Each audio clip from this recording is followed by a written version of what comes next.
ಎಲ್ರಿಗೂ ನಮಸ್ಕಾರ. ನಿನ್ನೆ ಕ್ಲಾಸಲ್ಲಿ ಎಸ್ಸೆದು ಓವರ್ ವ್ಯೂ ಹೇಳಿದೆ, ಹೇಗೆ ಬರೆಯೋದು ಏನು ಮಾಡೋದು ಅಂತ. ಇವತ್ತು ನಾವು ಪ್ರಿಸೈಸ್ ರೈಟಿಂಗ್ ಬಗ್ಗೆ ಸ್ವಲ್ಪ ಡೀಟೇಲಿಂಗ್ ನೋಡೋಣ.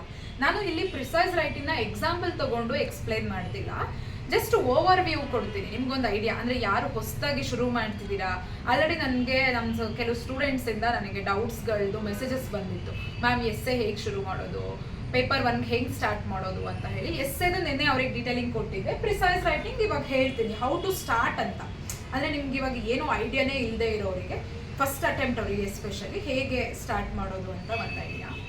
ಪ್ರಿಸೈಸ್ ರೈಟಿಂಗಲ್ಲಿ ಮೇಜರ್ಲಿ ಅಲ್ಲಿ ಏನಿರುತ್ತೆ ಅಂದರೆ, ಇವಾಗ 300 ವರ್ಡ್ಸ್ದು 300 ವರ್ಡ್ಸ್ ಒಂದು ಪ್ಯಾರಾ ಕೊಟ್ಟಿದ್ರೆ ನಾವು ಅದನ್ನ 100 ವರ್ಡ್ಸ್ಗೆ ಸಂಕ್ಷಿಪ್ತವಾಗಿ ಬರಿಬೇಕು. ಸಂಕ್ಷಿಪ್ತವಾಗಿ ಅಂದರೆ ಇವಾಗ ಫಾರ್ ಎಕ್ಸಾಂಪಲ್ ನಾನು ಹೇಳ್ತೀನಿ, ಇವಾಗ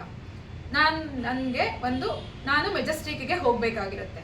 ಅದಕ್ಕೆ ನಾನೇನು ಹೇಳ್ತೀನಿ, ನಾರ್ಮಲ್ ಆಗಿ ಮಾತಾಡುವಾಗ ನಾನು ಮನೆಯಿಂದ ಹೊರಟೆ, ಆಮೇಲೆ ಮೆಟ್ರೋ ಸ್ಟೇಷನಿಗೆ ಹೋದೆ, ಮೆಟ್ರೋದಲ್ಲಿ 2 ನಿಮಿಷ ವೆಯ್ಟ್ ಮಾಡಿದೆ, ಆಮೇಲೆ ಮೆಟ್ರೋ ಬಂತು, ಆಮೇಲೆ ಹತ್ಕೊಂಡೆ, ಆಮೇಲೆ ಅಲ್ಲಿಂದ 4-5 ಸ್ಟಾಪ್ಸ್ ಬಿಟ್ಟು ಮೆಜೆಸ್ಟಿಕ್ ಬಂತು, ಮತ್ತೆ ಅಲ್ಲಿ ಇಳಿದೆ, ಅಲ್ಲಿಂದ ಹೊರಗೆ ಬಂದೆ.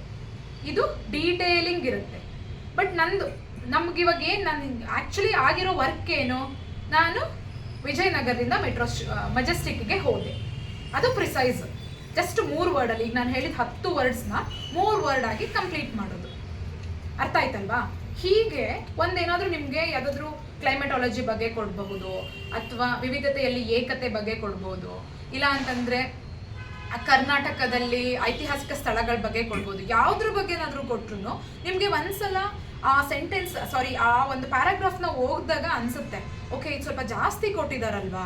ಇದನ್ನೇ ನಾವು ಸ್ಪಷ್ಟವಾಗಿ ಮಾತಾಡೋದು. ಯಾಕೆಂದರೆ ಒಬ್ಬ ಅಧಿಕಾರಿ, ನೀವು ನಾಳೆ PSI ಆದಾಗ ಒಂದು ಕಂಪ್ಲೇಂಟ್ ಬರೆಯುವಾಗ ಅಥವಾ ಒಂದು FIR ಬರೆಯುವಾಗ ಸ್ಪಷ್ಟವಾಗಿ ಬರಿಬೇಕಾಗುತ್ತೆ, ಸುಮ್ಮನೆ ಕತೆ ಬರೆಯೋದಿರೋದಿಲ್ಲ.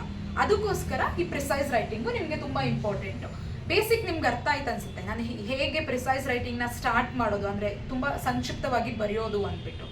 ಇವಾಗ ನೀವು ಇದನ್ನ ಪ್ರಾಕ್ಟೀಸ್ ಹೇಗೆ ಮಾಡೋದು ಅಂತಂದರೆ, ಫಾರ್ ಎಕ್ಸಾಂಪಲ್ ಕನ್ನಡ ಮೀಡಿಯಮ್, ಇದು ಮೋಸ್ಟ್ಲಿ ಕನ್ನಡದಲ್ಲೇ ಇರುತ್ತೆ. ಎಸ್, ಪ್ರಜಾವಾಣಿ ಪೇಪರಲ್ಲಿ ಅಥವಾ ವಿಜಯ ಕರ್ನಾಟಕ ಪೇಪರಲ್ಲಿ ಎಡಿಟೋರಿಯಲ್ ಬಂದಿರುತ್ತಲ್ಲ, ಆ ಎಡಿಟೋರಿಯಲಲ್ಲಿ ಫಸ್ಟ್ 1 ಪ್ಯಾರಾನೋ ಅಥವಾ 2 ಪ್ಯಾರಾನೋ ಓದ್ಬಿಟ್ಟು ಅದನ್ನ ಸಂಕ್ಷಿಪ್ತವಾಗಿ ಬರೆಯೋಕೆ ಟ್ರೈ ಮಾಡಿ. ಸ್ಟಾರ್ಟಿಂಗ್ ಇದರಿಂದ ಸ್ಟಾರ್ಟ್ ಮಾಡಿ. ಇಲ್ಲಾಂದರೆ ಕರುಣಾಳು ಬಾ ಬೆಳಕ್ಕೆ ಅಂತ ಹೇಳಿ ಒಂದು ಕಾಲಮ್ ಬರುತ್ತೆ. ಆ್ಯಕ್ಚುಲಿ ಆ ಕಾಲಮಲ್ಲಿ ನಿಮ್ಗೆ ಇಷ್ಟ ಆಗುವಂತಹ ಆರ್ಟಿಕಲ್ಸ್ನ ತಗೊಂಡು ಒಂದ್ಸಲ ಓದ್ಬಿಟ್ಟು ಅದನ್ನು 1/3ಗೆ ಕನ್ವರ್ಟ್ ಮಾಡಿಬಿಟ್ಟು ಬರೆಯೋಕೆ ಟ್ರೈ ಮಾಡಿ. This you have to start. Further ಕ್ಲಾಸಸ್ಸಲ್ಲಿ ನಾನು ವಿತ್ ಕ್ವಶನ್ಸ್ ತಗೊಂಡು PYQs ಅಥವಾ ಯಾವುದಾದ್ರೂ ಪೇಪರ್ ಕಟ್ಟಿಂಗ್ಸ್ ತಗೊಂಡು ನಾನು ನಿಮಗೆ ಹೇಗೆ ಮಾಡೋದು ಅಂತ ಇನ್ ಡೀಟೇಲ್ ಆಗಿ ಎಕ್ಸ್ಪ್ಲೈನ್ ಮಾಡ್ತೀನಿ. ಬಟ್ ಬಿಫೋರ್ ದಟ್ ನಿಮ್ಗೊಂದು ಐಡಿಯಾ ಇರಬೇಕು. And one more thing you have to consider, heading ಬರೀತಿರಲ್ಲ, ಆ ಹೆಡ್ಡಿಂಗು ಕೌಂಟ್ ಆಗೋದಿಲ್ಲ. ಈ 1/3 1/3 ಈ ಹೆಡ್ಡಿಂಗ್ಸ್ ಕೌಂಟ್ ಆಗೋದಿಲ್ಲ. ಸೊ ನಿಮ್ಮದು ಹೆಡ್ಡಿಂಗು ತುಂಬ ಕ್ಯಾಚಿ ಆಗಿರಬೇಕು. ಏಕೆಂದರೆ ಜನ ಹೆಡ್ಡಿಂಗ್ ನೋಡಿನೇ, ಅಂದರೆ ಇವ್ಯಾಲ್ಯುವೇಟ್ ಮಾಡೋರು ಹೆಡ್ಡಿಂಗ್ ನೋಡಿ ನಿಮಗೆ ಮಾರ್ಕ್ಸ್ನ 1ರಿಂದ 1/2 ಮಾರ್ಕ್ಸ್ ನಿಮ್ಗೆ ಹೆಡ್ಡಿಂಗ್ ನೋಡಿ ಕೊಡ್ತಾರೆ. So this you have to consider in your mind, okay, before starting precise writing. ಮತ್ತೆ ಮುಂದಿನ ಕ್ಲಾಸಸ್ಸಲ್ಲಿ ನೋಡೋಣ. Thank you one and all.